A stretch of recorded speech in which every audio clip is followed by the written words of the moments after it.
The Eldar. I like them. I think they're cool. They're all elven and magical and graceful and elven and mystical and elven. They're great. But, you know, in the 41st millennium, things aren't going too well for them. They're at worst a race that is going to die out, and at best a race that, even if they fix all their most pressing problems, are never going to return to the heights they once had. Between Slaanesh, the return of the Necrons, and mankind mucking things up as much as they have been since the Heresy, things aren't great for the elves. Half the time a craftworld can't even maintain a standing army. Unless you're from Ulthwé, Guardians aren't soldiers. They're just Eldar who grew a suit of armor and were told to go shoot at a space marine by some farseer or other. But this is still 40k. No faction is going to lack for elite warriors that are above and beyond what their fellows are capable of, and for the Eldar, they're certainly a cut above the rest. Because the Eldar's version isn't just a super elite force, although it definitely is that. They aren't just warriors that can turn the tide of battle through power and sheer force of will, although they absolutely can do that. No, the Eldar go above and beyond the other factions because they have Power Rangers. And by God do I wish I used a different image for my first Eldar video, because now I can't reuse it here where it's more relevant. But that's a me problem. For you, just sit back, relax, and listen as I tell you about the Aspect Warriors, the closest thing the Eldar have had, do have, and ever will have to a proper military force. But before I start dumping upon you knowledge you probably can't use in your day-to-day life, I'd like to offer you something. What's that something, you may ask? Why, knowledge you can use in your day-to-day life, delivered by none other than Brilliant, the sponsor of today's video. Brilliant is where you actually learn by doing things, with thousands of lessons between subjects like math, data analysis, programming, and more. Now I don't have a school story for everyone this time, but instead I have a brief dream of mine I used to have to share with you. I've always wanted to be an astronaut, ever since I was a little kid. Unfortunately, diabetes sort of put that hope to rest real quick, since space is not a good place for a low blood sugar. But for those of you who dream of the stars and actually have functioning organs, you need quite a lot of math for pretty much every step of the way. As it turns out, space travel is just a bit harder than rocket go up, people eventually fall down. And Brilliant is just the place to be to learn those math skills you need to reach for the stars. Its hands-on approach is not only more effective for making sure you actually learn, but it helps build problem-solving skills so you can properly put what you learn into practice. And you can do it as little or as often as you want in a day. Do it for 5 minutes on the train to work, do it for an hour or more when you've got some time to kill. Anything that works for you works for Brilliant. Might I recommend Thinking in Code for a starter course? While I'm not exactly a rocket scientist myself, I feel safe in assuming coding is involved somewhere in the process. And even if it isn't, you can sure as hell use those skills elsewhere in life, so it can't hurt to know the basics. And while I'm going to go find my old telescope because I'm on a space kick again, you can use my link in the description to get yourself signed up to Brilliant. It'll get you not only a 30-day free trial, but 20% off your annual plan. That's http://brilliant.org/PancreasNoWork for 20% off the annual plan and a 30-day free trial. Sign up for Brilliant today so you can be all the smarter tomorrow.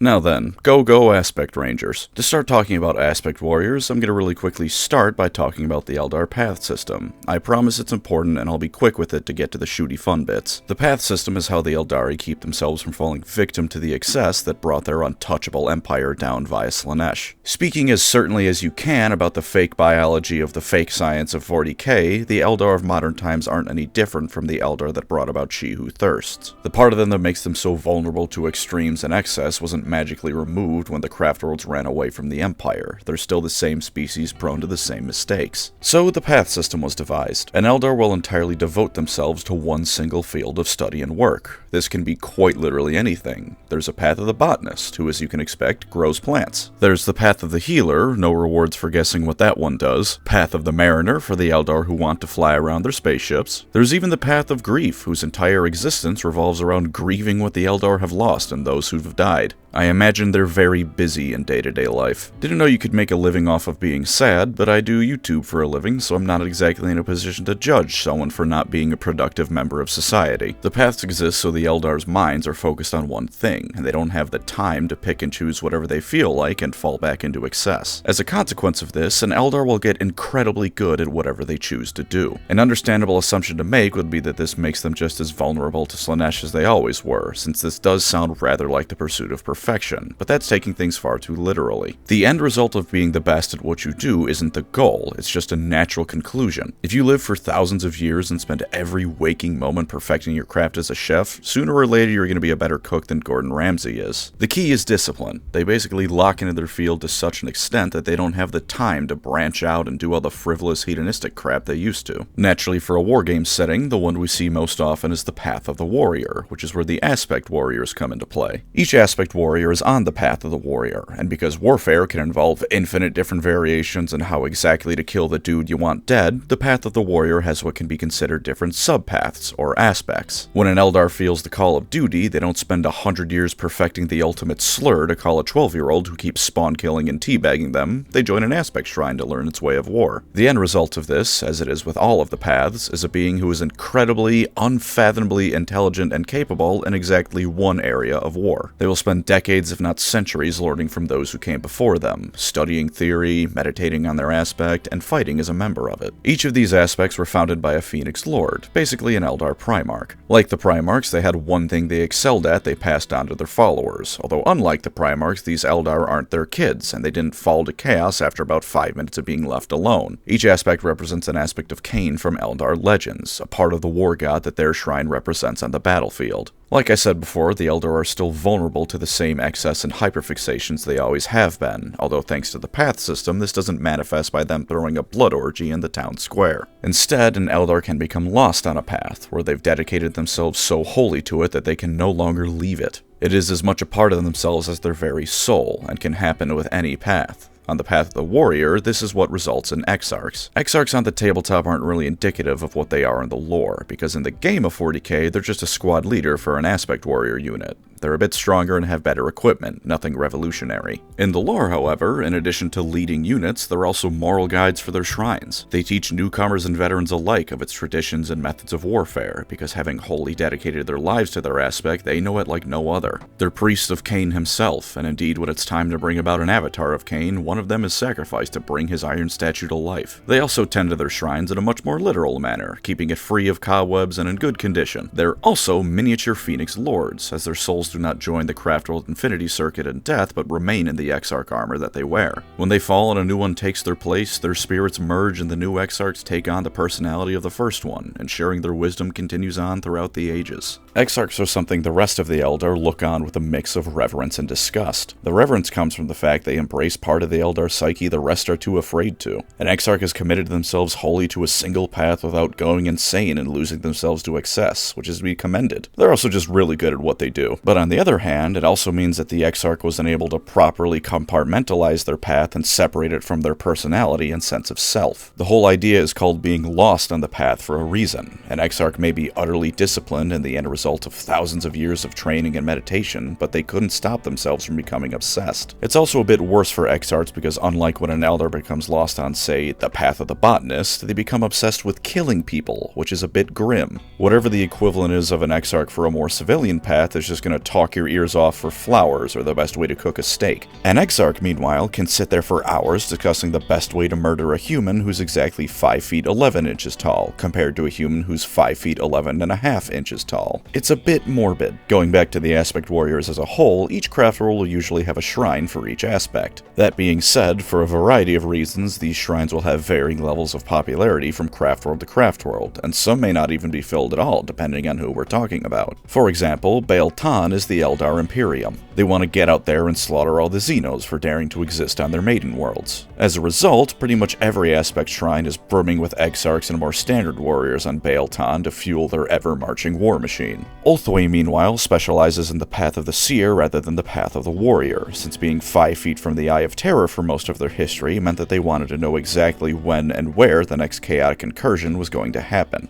This incidentally gives them the closest thing any Craftworld has to a proper army, the Black Guardians. They're guardians who train regularly as a militia, rather than just being called to war every now and again. There's no mysticism like with the aspect warriors, they're just people doing their jobs, and that job happens to be being a soldier. Iyanden, meanwhile, doesn't have a lot of aspect warriors either. This isn't because of any cultural or strategic viewpoint that the Craftworld has, but rather because almost everyone on Iyanden is dead. There's a reason they're the ghost robot Craftworld, and that is because the galaxy keeps turning the people who live on it into ghosts. Aspect warriors who aren't lost on the path will leave their armor in the shrine when they aren't actively training or preparing for battle. Exarchs are an exception to this, but functionally that Eldar is more or less dead once they become an Exarch. I'm pretty sure that until they die, it doesn't come off their body. It's all sacred mystical elf stuff about preserving their identities and preventing excess that keeps their war gear locked in the shrine. Only an Eldar on a given aspect path can take armor from their shrine. The only other exception is Autarchs, who, having walked each path, can take any weapon from any path. They can go to the Howling Banshees shrine and grab their helmet, then go to the Fire Dragon shrine and and grab a melta-gun or two. Somewhat relatedly, aspect warriors wear what's known as a war mask. It's basically cultivated multi-personality disorder. It's nothing physical, but rather an extreme state of mind they hype themselves into before a battle. This allows the Eldar, who in case you forgot, benefit from and suffer from a far more extreme emotional range than humans, to make it through the horrors of war without going insane or becoming exarchs. Once they come home, they metaphorically remove the war mask until it's time for battle again. This is so effective for them that most of them won't remember what they did when they wore the war mask until they put it on again. Since there's all sorts of different shrines and aspects, let's go through them. We'll cover both tabletop and lore, although as a heads up, the specifics of their damage output and whatnot are, as with all rules, subject to change in the future. Hopefully the broad strokes will be consistent with any updates they get going forward. Starting out, we of course have the aspect founded by the first Phoenix Lord Acerman, the Dire Avengers. Dire Avengers represent Cain as a noble yet merciless warrior, something that looking at Cain's history must have come from the Eldar forgetting what Cain was actually like. Oh, he's plenty merciless, sure, but he hasn't been noble since the War in Heaven. Dire Avengers are the vanilla ice cream of aspect warriors, with not a whole lot that makes them stand out, but they are the most reliable and commonly seen of the different aspects. The most important missions a Farseer has will be given to Dire Avengers, and when the Autarch plans for war, it's Dire Avenger exarchs they chiefly go to for advice. They're Eldar Ultramarines, basically. Relatedly, they're the closest thing the Eldar have to generalists, at least in the lore. They train to be proficient in melee and ranged combat alike, and theoretically are experts at reading the battlefield in a way only surpassed by the Autarchs who lead the Eldar armies as a whole. In practice, however, which means on the tabletop, they're really just better Guardians. They're 70 points for 5 models, or 140 for 10, compared to the 110 points for 11 models with the Guardians. What you get for that higher cost is greater flexibility in unit sizes, a 5-up invulnerable save in addition to the 4-up save both units have, and Avenger Shuriken Catapults, which is the same as regular Shuriken Catapults, but with an extra attack. You can also have the Exarch leading the squad either have 2 Avenger Shuriken Catapults dual-wielded, or a variety of melee weapons with either a pistol or a Shimmer Shield. The Shimmer Shield gives the Exarch a 4-up invulnerable save, which is nice, but it doesn't extend to the rest of the squad. Just let them dual-wield. If you've played Halo, you know the damage dual SMGs can put out, and it's just that. The next aspect is the Howling Banshees, founded by Jane Czar. The Howling Banshees represent Cain's aspect as someone to be feared, the dread that those who have to face the war god in combat all feel. Yes, I understand I just said people might be afraid of the avatar of Cain. Please stop laughing, it's very rude. As you can expect of someone named after Banshees, when they charge into battle, they let loose an ear-piercing scream to demoralize and confuse their foes. Curiously enough, the mythology behind Banshees and Eldar legend suggests that they may in some ways also worship the goddess Morai Heg. The myth goes she wanted to drink her own blood to gain the knowledge held within it, but wasn't able to harm herself to get at it. So she just sent her Banshee children to annoy Cain until he was so aggravated he cut off her hand, which I guess does the job well enough. I feel like if you just asked Cain, he'd be happy enough to hurt you because he's a gigantic asshole, but whatever you gotta do, Morai Heg.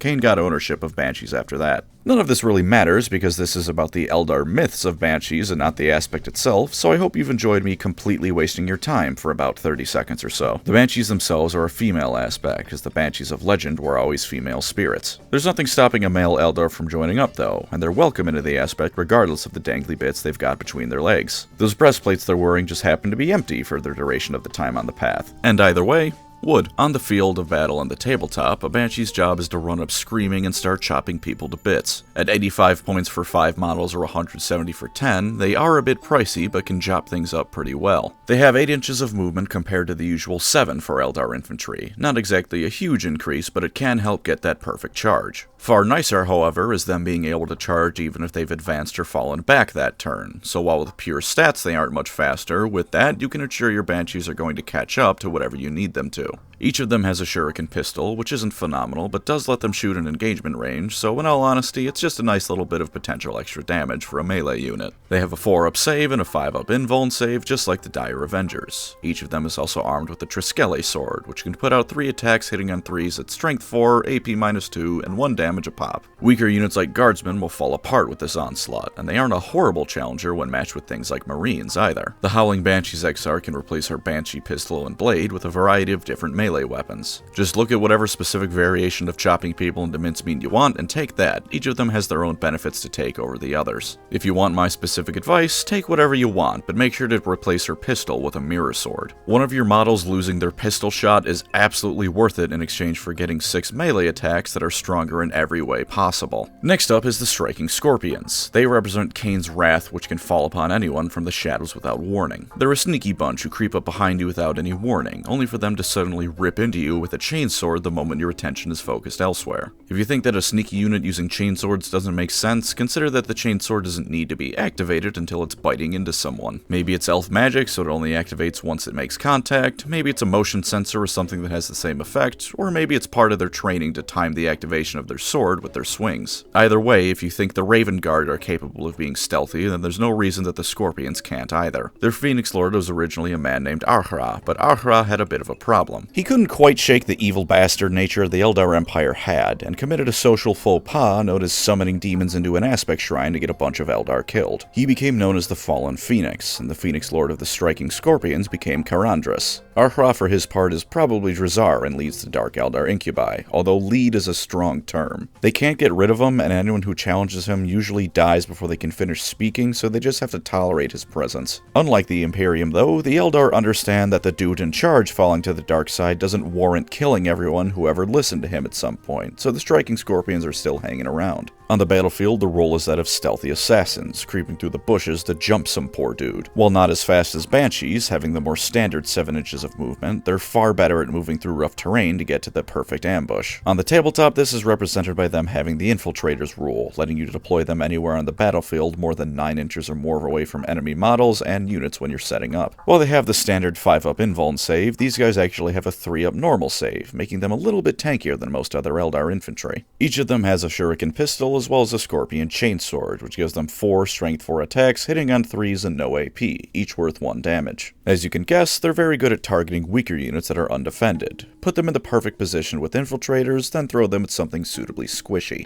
The Exarch, meanwhile, can instead have a Biting Blade, which gives them an extra attack, 2 damage instead of 1, and AP -1. Or he can have a Scorpion Claw, which while only hitting on 4s is Strength 8, AP -2, and deals 2 damage. Don't know why that weapon gives him such a boost, but if you're feeling particularly angry that day, equip your Exarch with that thing. Surprisingly enough, however, the Striking Scorpions can come in clutch as monster and vehicle killers, because each of them has Manda Blasters equipped. What this does is give their melee attacks devastating wounds if they target something with a monster or vehicle keyword. So if you roll a 6, you just wound it. You can take them in squads of 5 for 75 points or 10 for 150, and at a minimum 4 melee attacks each model, you're probably going to roll a couple of 6s. Is this a super reliable thing? No, not really, but if you're either desperate or feeling lucky, a squad of Striking Scorpions can take down even some of the biggest lads in an enemy army. After this comes the Dark Reapers. They represent Cain and his aspect as a destroyer, which you'll very soon come to see has a bit of redundancy amongst the aspect warriors. Their Phoenix Lord is Maugan Ra, who, fun fact, is one of, if not the only Phoenix Lord to have potentially never died yet. He came from Craftworld Altansar, which was lost in the warp until he pulled it out of the warp. He's always been a bit edgy, as you can probably expect of someone who founded a warrior cult called the Dark Reapers, but he didn't go full Ahra and start summoning demons, so he can't be that bad. In their lore, their job is long-ranged warfare. Not sniping, per se, since that's the job of the Rangers, but if you imagine a machine gun laying down fire on something a couple hundred feet away so other people can advance up, you're not far off from what they do. Only instead of a machine gun, they're all carrying around rocket launchers that fire mini missiles at the enemy. Likewise, on the tabletop, this is exactly their purpose, with them having some of the longest ranged weapons out of the entire Eldar range. You can take them in a unit of 5 for 80 or 10 for 160. Each Dark Reaper is armed with a Reaper launcher, which has a range of 48 inches. They also ignore cover, so anyone who thinks they can lessen the blow by hiding in the terrain can go pound sand. The weapon itself can also be fired in 2 different modes, each with that 48-inch range. One has 1 attack at strength 8 and AP -2, the other 2 attacks at strength 5 and AP -1. They aren't different weapons, they're different ways to fire the same weapon, so the choice is entirely up to you on whether or not you want damage or DACA. They have 6 inches of movement, a nice 3-up save with a 5-up invuln, and are generally very good at making people remember that the Eldar do actually have a couple of long-range weapons at their disposal. The Exarch can switch his Reaper launcher out with a few toys, all of which are good in my opinion except for the Shuriken cannon. Dark Reapers are supposed to be staying out of range, and if you give your Exarch that, you're cutting the range of the squad's maximum effectiveness by half. Maybe if you take them in a squad of 10, you can find a use for that, but in a squad of 5, that's reducing your damage output by 20% unless you get up close with a long-range unit. Their melee is ass, which you'll notice is a running theme with most non-melee aspects. After them comes the Fire Dragons, who are in theory representative of Kane's pure destructive tendencies, but honestly, it just sounds like either they or the Dark Reapers copied someone's homework. My money's on the Reapers because they are the edgy OC fanfiction writers of the Aspect Warriors. In lore and tabletop, the Fire Dragons are quite simple. Blow up enemy vehicles and have fun doing it. They've got 7 inches of movement, a 3-up save, and a 5-up invuln. In lore, they supposedly have the toughest armor of all Aspect Warriors, but in practice, it's no better than the other ones like Dark Reapers. At 85 points for 5 or 170 for 10 models, they're one of the pricier Aspect Warriors, but what you get out of that is a squad that, while only having one attack that hits on 3s, is the bane of all vehicles. Strength 9, AP -4, and D6 damage. The Exarch can be given either a Fire Pike, which has an additional 6 inches of range and strength 12, or a Flamer, which you should never ever take, ever. You want to blow up vehicles. The Eldar are a specialization army. Don't try and make the Fire Dragons take a broader approach with the Flamer. These are melta-weapons, by the way, so if you're in half range, you get an extra 3 damage no matter what. The cherry on top is that if you're fighting something with the vehicle keyword, you reroll wound rolls of 1 and damage rolls of 1. So really you're doing a minimum of 2 damage. Their major downside is that the average Fire Dragon only has 12 inches of range, with the Fire Pike the Exarch gets only having 18. You already need to get in very close, and if you want that Melta bonus, you're putting yourself in guaranteed charge territory. Make sure you know what you're doing to use them safely, or at the very least, make sure they take out their target before they themselves go down. Next up is the Swooping Hawks. Their Phoenix Lord is Bararoth, and they represent revenge. They dive in on their targets from the sky with the sun to their backs and a song of war in their hearts, and by God will they be the most annoying thing in army fighting the Eldar has to face. While only having a 4-up save and a 5-up invuln, these guys have 14 inches of movement and the fly keyword. Wherever you need them to be it a backline objective or the enemy's flank, they can get to it. Their las blasters hit on 3s with 4 shots per model, hitting at strength 4 with 0 AP and 1 damage a hit. They have assault and lethal wounds, however, so while not the most damaging things in the world, they can cause a fair bit more damage than you'd expect, and positioning these units is absolutely no issue. Further helping this is that their weapons all have 24 inches of range, so you don't need to be too close to put the hurt on the enemy. Their Exarch can get a power sword, which is fine in melee, but otherwise you don't want them in melee, and he can also use a Hawk's Talon, which is the same as a las blaster, but it's strength 5 instead of 4. At 75 points for 5 models, or 150 for 10, they're a great option for harassing the enemy backline and forcing them to choose their targets, and as mentioned before, their movement makes them phenomenal for backline shenanigans and objective grabbing. They also have the Skyleap ability, which lets you put them into strategic reserve at the end of your opponent's turn if they aren't in engagement range. Depending on the army you're facing, this can either be a bit of a dud ability or the most annoying thing the other player will ever face in their life. If they're playing World Eaters, your opponent will hate you. Just keep putting them into reserves every time they're positioned for a charge in the next turn. Or just put them on top of a building. Can't chop them to bits from all the way down there, you stupid marinelet. Next we come to the Warp Spiders. Warp Spiders are neat in a couple of different ways. For one, we don't know their Phoenix Lord. The closest thing we have is a theory about a guy named TOKUSENTAI, a warrior from Craftworld K-lore. However, many Eldar don't agree with this because he showed up a lot later than the rest of the Phoenix Lords who were the ones to found their aspects, and if I'm not mistaken, this also comes from a book by C.S. Godo, so no thank you to that. Did you know C.S. Godo wrote a book where an Eldar vehicle was disabled by children throwing rocks at it, and fire dragons couldn't melt through a scrap barricade with melta weapons? Thank you, C.S. Godo.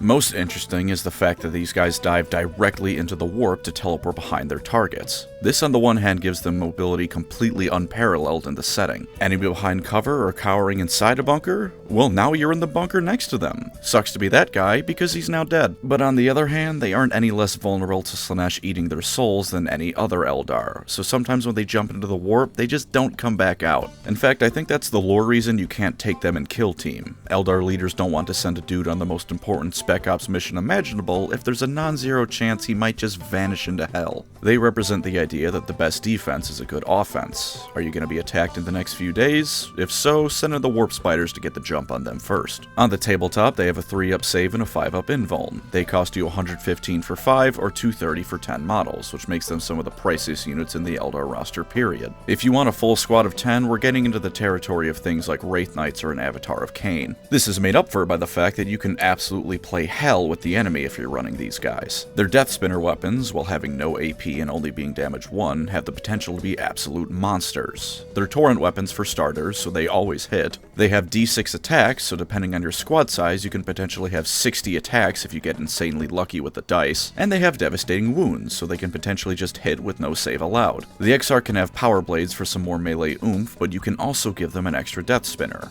Have more attacks, why not? Turn a guardsman squad into a fine red mist, and if you roll enough attacks or enough devastating wounds, turn Terminators into a fine red mist. To complement this, they have 12 inches of movement, can fly, and their warp teleporting BS is here to play too. In the movement phase, you can say they're going to flicker jump. Now they have 24 inches of movement. That's a nice deep rank formation backed by turrets, Imperial Guard player. Have you considered that I don't care? There are two downsides, one of them being they can't charge after you flicker jump, which is a complete nothing of a downside. My unit of ranged monsters can't charge. Oh no. The other downside still isn't even that bad. You roll a d6 and on a 1 take a mortal wound when you flicker jump. Which sucks if it happens, sure, but it's already pretty unlikely, and even if it does, just put the wound on the Exarch or something. You either lose one single model or just take a wound on a guy with 2 wounds, and since Eldar either destroy the enemy in the first round or get destroyed in the next, it doesn't really matter that much. We're about halfway through all the known aspects, but most of the way through the ones with any tabletop presence or actual lore. Coming up now is the Shining Spears. These guys are all legendary, chivalrous heroes of the Eldar, the kind you'd read about slaying dragons and rescuing the oppressed in their hour of need and all that noble bright crap. They represent Cain's weapon itself, reaching out in an instant to strike down his foes, which is either the coolest or lamest thing in all of the Aspect Warriors, depending on how you feel about their LARP being a weapon rather than part of Cain himself. Their Phoenix Lord is a guy named Justanta, who was a bit of a hothead before he led to Asurmen's first death by being a bit late to the party, as it were. He chilled out after that, and since Phoenix Lords resurrect themselves, it didn't even matter that much in the grand scheme of things. It cost the next dude to put on Asurmen's armor his identity as he was subsumed into the Phoenix Lord, but in 40k that's nothing. That's less than nothing, because at least the poor dude who became Asurmen isn't getting his soul eaten by Slaanesh. Shining Spears ride into battle on jet bikes, and sure enough, that's what they are on the tabletop. You either get 3 for 120 points or 6 for 240, which is pricey, but these are jet bikes you're paying for. With a 3-up save, 5-up invuln, and 2 wounds apiece, and 3 for the Exarch, they are inherently tougher than other Aspect Warriors. Not that much tougher, but tougher nonetheless. They have 14 inches of movement and the fly keyword, letting them zoom wherever they need to be. Attacks against them also take a -1 to hit, since in the lore they're zipping around the battlefield like it's Return of the Jedi. They're also a combined ranged and melee unit, which actually works a fair bit better than you might think. They each have a twin shuriken catapult to pepper farther away enemies, and the Exarch can get a shuriken cannon instead, but their real damage comes from the laser lance. This only has 6 inches of range and only 1 attack hitting on 3s, but it's strength 6, AP -1, and damage 2. The Exarch can have a Star Lance instead, which is strength 9, AP -2, and hits on 2s. If you're curious as to how a hybrid unit in the Eldar roster works well, did you know that the shooting phase comes before the charge and melee phases? Open up with the Laser Lance's ranged attack, then charge in with 3 attacks per model that hit on 3s at strength 4, AP -2, and deal 2 damage a pop. They also have the Lance keyword, cuttingly hidden by the fact that their weapons are called lances, which gives you +1 to wound rolls if you charge that turn. The Exarch Star Lance hits on 2s with 4 attacks and AP -3, but can also take a Paragon Saber, which trades the extra AP for having a total of 6 attacks. If you like aggressive play, take some Shining Spears. Also, please GW, put 3 of them in the combat patrol for the Eldar, no more Wind Riders, please. Second to last for what actually matters to you on the tabletop, we have the Shadow Specters. These guys are spooky ghosts, and indeed represent Cain as an eternal warrior. Death is no rest in the 41st millennium for any of the races, and indeed these guys have close relationships with Wraithguard, who oftentimes act as guards for their aspect shrines on the craft worlds. Their Phoenix Lord Irilith and indeed the very aspect itself were only recently reintroduced to Eldar culture. This is because early on in the craft world's history, Irilith held off Slaanesh demons from pouring through the webway from a warp breach, and he took a 10,000-year-long nap after he was done. On the tabletop, these guys have the least amount of options out of all the aspect warriors to choose from. Even their Exarch only gets to use the standard prism rifle, but it's a good weapon, so that's fine. They have 12 inches of movement and the fly keyword, a 3-up save and 5-up invuln, and interestingly enough, don't automatically have an Exarch in their squad. They're 95 points for 5 models or 190 for 10, and if you want the Exarch, that's an extra 30 points, and honestly, probably not worth it. All you get is a dude with an extra wound for a grand total of 2, which is really not worth 30 points unless you happen to be exactly 1970 points out of a 2000 list and can't afford anything else. There's sort of a fusion dance of the Fire Dragons and Swooping Hawks, with a bit of Striking Scorpion in there for good measure. From the Dragons, they get their anti-armor roll, although they can perform as anti-infantry fairly well too. Their prism weapon can fire either a dispersed or focused shot. Dispersed, it has 18 inches of range in the blast rule. You get d6 attacks hitting on 3s at strength 4, AP -1, and damage 1. If focused, it's 1 attack at 24 inches hitting on 3s at strength 6 and AP -2 for 3 damage. Certainly not as potent as a Fire Dragon, but the greater range means you can take on lighter vehicles from a more comfortable position than directly in front of them. From the Striking Scorpions, they get their stealthy aspects. Arguably better than the Scorpions actually, because they can both deep strike as well as force enemies to subtract 1 on ranged hit rolls against them. And from the Swooping Hawks, they inherit being the most annoying bastards on the battlefield. Aside from being able to fly with 12 inches of movement, their version of the Skyleap is the Shade of Twilight ability. During your shooting phase, if you aren't in engagement range with the enemy, you can just move 6 inches for free when you're done. Pop out from behind a building during your movement phase, shoot at something important, and then move right back when you're done. Sure, they can't charge after they do this, but as with almost all Aspect Warriors, you don't want to be charging them into the fray. They're even worse than the other ranged ones in this regard, because even the Exarch can't take an additional weapon that at least makes them halfway decent in melee. Overall, play them like more damaging Swooping Hawks that can go for bigger targets, and you'll probably be alright. And lastly for the tabletop, Crimson Hunters. Unlike the other Aspect Warriors, these guys never actually set foot on the battlefield, because their weapon of choice is a Nightshade Interceptor fighter. They represent Kane's ability to leave even the strongest of foes dazed, reeling, and about to break. Their Phoenix Lord is unknown, but apparently their Aspect Shrines are floating islands in the craft world, so that's cool. They live in the Aether mod. If I had to guess, I'd say their Phoenix Lord is probably Tom Cruise. They're naturally all about ranged fighting. Though they theoretically have a melee attack, which is just them ramming their fighter into something, I probably don't need to tell you this isn't what you should be using them for. If you're in melee with them, you're either in a horrible position or unloading the mother of all BM moves onto your opponent, which is respectable. They've got 20 inches of movement and can obviously fly, toughness 8, a 3-up save with a 5-up invuln, and 12 wounds. When they have 4 wounds or less, you subtract 1 from hit rolls they make. They don't have any objective control, but who cares? It's an elf fighter jet. It's not sitting on an objective, it's strafing all over the place. For one of them, it'll run you 160 points, so there's no hordes of Crimson Hunters moving as one out there. Each of them is armed with 2 star cannons with 36 inches of range, 2 attacks hitting on 3s at strength 8, and AP -3 with 2 damage. You can choose to give them a Bright Lance instead, which only has 1 attack but is strength 12 and does d6 plus 2 damage, and incidentally, this is what the XR Crimson Hunters are using. They also have a Pulse Laser, which is 48 inches, 3 attacks, hitting on 3s at strength 9, AP -2, and does d6 damage. It's a fighter jet. Do you want a fighter jet? If so, take this. There you go. Now, we've come to the end of the tabletop Aspect Warriors, but we do have 4 left in a lightning round to cover. 3 of them are the Ebon Talons, the Crystal Dragons, and the Slicing Orbs of Xandros.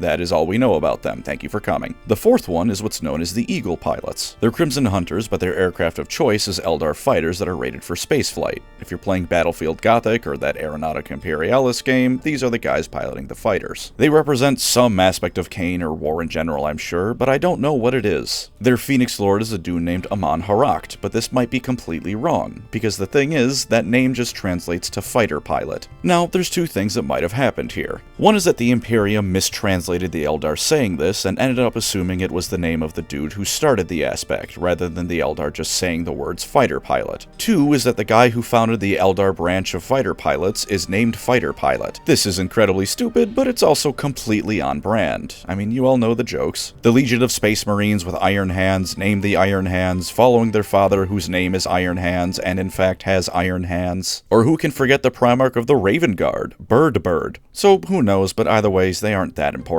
For a similarly quick ending, do or don't Aspect Warriors. Lore positives, this is the only way you're getting a proper military with the Eldar. Pretty much every other Eldar unit isn't a proper army force. Guardians are at best militia, and at worst random Eldar only fighting because there aren't enough Aspect Warriors. Wraithguard in theory are the souls of deceased warriors, which would be Aspect Warriors, but at the very least, on craft worlds like Iyanden, who have almost no one left alive, they're probably just random people shoved in a Wraithbone chassis and told to walk their machine gun fire. Aspect Warriors are trained in the art art of war and nothing but war, so if you want an actual Eldar army, instead of either a ragtag fighting force or ghost robots, you want aspect warriors in your army. They're also perhaps the ultimate expression of the Eldar paths, and the reason the Eldar are so skilled. They focus themselves on their aspect for hundreds of years, which you get as a soldier who has no equal in their field. All Eldar supremacy jokes aside, this is why pound for pound their forces are greater than any other faction. They have the time and energy to put centuries into this single thing, and what comes out is the greatest warrior in the galaxy. For tabletop positives, this naturally translates. Fire Dragons, at least in theory, so when GW isn't making Primaris Marines aspect warriors but better, are the best infantry at destroying tanks, period. Howling Banshees are the best at fighting in their weight class of melee. Swooping Hawks are unrivaled at being fucking annoying. If you play these units right and don't get dicked over by rules, they're going to perform better than any faction's equivalent. As a whole, they also give the Eldar some pretty good tactical flexibility. Each aspect may only excel in one area, but there's enough aspects that they aren't locked to doing one thing as a whole. Melee, up close, and far away sniping are all equally viable depending on which aspect you take. They're also tougher than standard Eldar infantry, with some of them having that nice 3-up save, and all of them having a nice 5-up invuln. It's nice stuff, and can potentially catch someone off guard to assume every Eldar has no save potential whatsoever. And lastly, for tabletop positives, these are what give an Eldar army the potential to have more color and diversity than any other army on the tabletop. Each aspect shrine has its own color scheme they take instead of following their craft world's color scheme. Fire Dragons are orange and yellow, Howling Banshees are bone with red hair, Dire Avengers are white and blue. Additionally, they oftentimes have a single part of their armor the color of the craft world they're from, to still represent the hometown. So Iandin might have a yellow arm, Ulthway a black leg, and Bael'Tan a green and white banner on the Exarch's back full of racial slurs. You have so much room to experiment with new paint colors and schemes and make the army look that much more stunning on the tabletop. For lore downsides, there's not a lot of them by any means. There's already not a lot of Eldar left, and the reason Guardians are ever deployed is because almost no craft world except maybe Bael'Tan can deploy entire armies of aspect warriors. It takes centuries to train them, and every loss of an aspect warrior can be a crippling blow to a craft world. Not great stuff. They're also Eldar elite units, which means when they show up in lore, they're probably dying. This is not news to us Eldar fans, but I feel obligated to mention it. For tabletop downsides, if you don't want to take my word for it right now, rewind and go pick out any of the other aspect warriors at random. You'll notice that when I was talking about their stats, the only ever time I actually talked about their toughness stat was the Crimson Hunters. That's because the rest of the aspect warriors all have toughness 3. I know I said they're tougher than normal Eldar just a moment ago, but you don't get an award for that. Do be careful with these guys, because anything with a decent amount of strength is probably going to cut them to pieces. And the flip side of them giving the Eldar lots of different ways to play on an army-wide level is that when an individual aspect warrior is outside of their comfort zone, they're completely worthless. Howling Banshees are pretty much doing nothing in range. I don't care that they have the shuriken pistols, that is nothing. Swooping Hawks caught in melee are doomed. Striking Scorpions are pretty much worthless outside of melee, just like the Banshees. Combined with their point cost and their fragility, this means that not only are you not getting usage out of them if they're out of position, but you're more or less throwing away those points if they die out of position. Fire Dragons, in my opinion, have the worst out of all of this. Because you need them to get in close, you basically have 3 options. You either need to very carefully position them and use the terrain perfectly, you need to bring a Wave Serpent, and that's a similar point tax to Wraithblades, if not quite as bad, or you can just accept that some of them probably aren't going to be making it and wade them through a sea of bullets. They can also very quickly get caught in melee, especially if you're going for that half-range Melta bonus. Used correctly and with a bit of luck, these units are truly spectacular. Used incorrectly, or if you're just unlucky, and you'll see just how wrong an Eldar assault can go. And lastly, this wouldn't be an Eldar video if I didn't complain about models. These things are ancient. If they aren't striking Scorpions or Howling Banshees, these models can drink. In fact, you know what? At least in America, once you hit 25 years old, your car insurance rates go down. Warp Spiders are so old that they get cheaper car insurance than 35% of my audience. You also have to deal with Finecast. You know, GW brand resin. The thing that's so bad that gives resin minis a horrible reputation, even if they're not all that bad if done right. Finecast, more like fine crap. Bet no one's ever thought of that singer before. And that's the Aspect Warriors, the true military might of the Eldar. I started this video thinking I was going to make a nice quick little video. This script is 28 pages long. I'm gonna be done now. Thank you as always to my wonderful channel members. You are the Aspect Warriors to my Eldar, the elite of this wonderful little channel of mine. If you'd like to support the channel, feel free to subscribe or become a member. Either way, thank you for watching and take care out there. Eldar Ginyu Force was the other joke I was thinking of introducing them as, but Power Rangers just fits better for an opener. That being said, here's how I'd order it. Dire Avengers are of course Captain Ginyu, they're the leader type aspect warriors more or less. Swooping Hawks are of course Birder, since they're the speedy flying lads, and blue. If you want, they can also be Shining Spears, but Shining Spears ride on jet bikes, so it's kinda cheating. Raccoon is a fire dragon because Unga Bunga Smash, and Jace is a Howling Banshee. I was debating saying Jace is a fire dragon because red, but I still think it fits more for Raccoon, and Banshees still have red on them. And lastly, the poor Dark Reapers get to be Goldo. This is because the faces they paint on their armor look stupid. Literally no other reason. You could probably mix this up pretty easily if you pull from other paths. Goldo could be a seer since they're magic and he can stop time, and Ginyu could be an autarch or something. But yeah, that's the video. Thanks for coming. Go away now.